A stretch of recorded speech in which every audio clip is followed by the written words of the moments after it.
গণপ্রজাতন্ত্রী বাংলাদেশের অন্তর্বর্তী সরকারের আইন উপদেষ্টা অধ্যাপক আসিফ নজরুল স্যার বলেন, শেখ হাসিনার বিচার হতে পারে আন্তর্জাতিক অপরাধ ট্রাইব্যুনাল। 1973 সালে যে ইন্টারন্যাশনাল ক্রাইম ট্রাইব্যুনাল অ্যাক্ট আছে, যেটা পরে 2009 এবং 13 সংশোধনী হয়েছে, সেই আইনে ছোটখাটো গবেষণার মতো করে দেখেছি এই আইনের অধীনে এই হত্যাকাণ্ডের সাথে জড়িত ব্যক্তিরা এবং যারা আদেশ দিয়েছেন, বিভিন্নভাবে সহযোগিতা করেছেন, তাদের সকলকে বিচারের আওতায় আনা সম্ভব।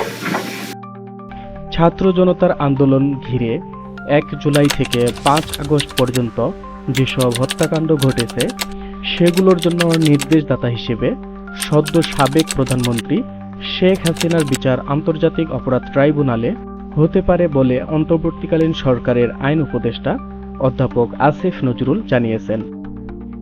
গত 14 জুলাই বুধবার সচিবালয়ে আয়োজিত এক সংবাদ সম্মেলনে আসিফ নজরুল এ কথা বলেন। সংবাদ সম্মেলনে তিনি জানান, ছাত্র জনতার আন্দোলনে যেসব হত্যাকাণ্ড ঘটেছে তার বিচার আন্তর্জাতিক অপরাধ ট্রাইব্যুনালে করার সিদ্ধান্ত নিয়েছে অন্তর্বর্তীকালীন সরকার। আসিফ নজরুল আরও বলেন, গত 1 জুলাই থেকে 5 আগস্ট পর্যন্ত ছাত্র জনতার আন্দোলনে সংগঠিত হত্যাকাণ্ডের ঘটনাগুলোর বিচার আন্তর্জাতিক অপরাধ ট্রাইব্যুনালে করা হবে। তিনি বলেন, গণহত্যা ও গুলিবর্ষণ এসব ঘটনার জন্য কিছু মামলা হয়েছে। রাজপথে থাকা বিভিন্ন ছাত্র সংগঠন, মানবাধিকার সংগঠন, জনগণের বিভিন্ন গোষ্ঠী প্রশ্ন করেছে, এটা কি মানবতা বিরোধী অপরাধ হিসেবে বিচার করার সুযোগ আছে কিনা। তারা সেটি খতিয়ে দেখছেন।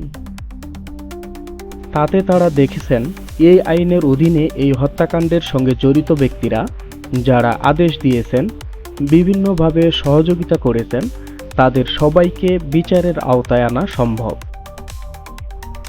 আইন উপদেষ্টা আরও বলেন, সাবেক সরকারের সরকার প্রধান সহ অন্য যারা জড়িত থাকার অভিযোগ রয়েছে, যাদের আদেশ নির্দেশ থাকার অভিযোগ রয়েছে, আমরা পত্রপত্রিকায় কিছু মন্ত্রীর নাম দেখেছি। আমরা এখানে কোনো ছাড় দেব না।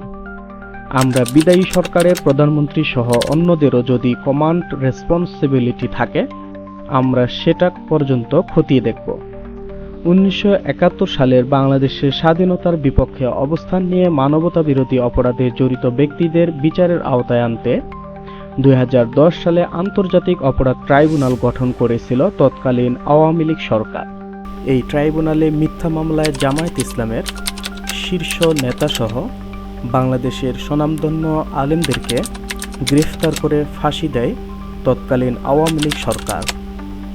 ডক্টর আসিফ নজরুল জানান, সেই ট্রাইব্যুনালেই নির্বিচারে গুলি করে গণহত্যার কারণে শেখ হাসিনার বিচার করা হবে।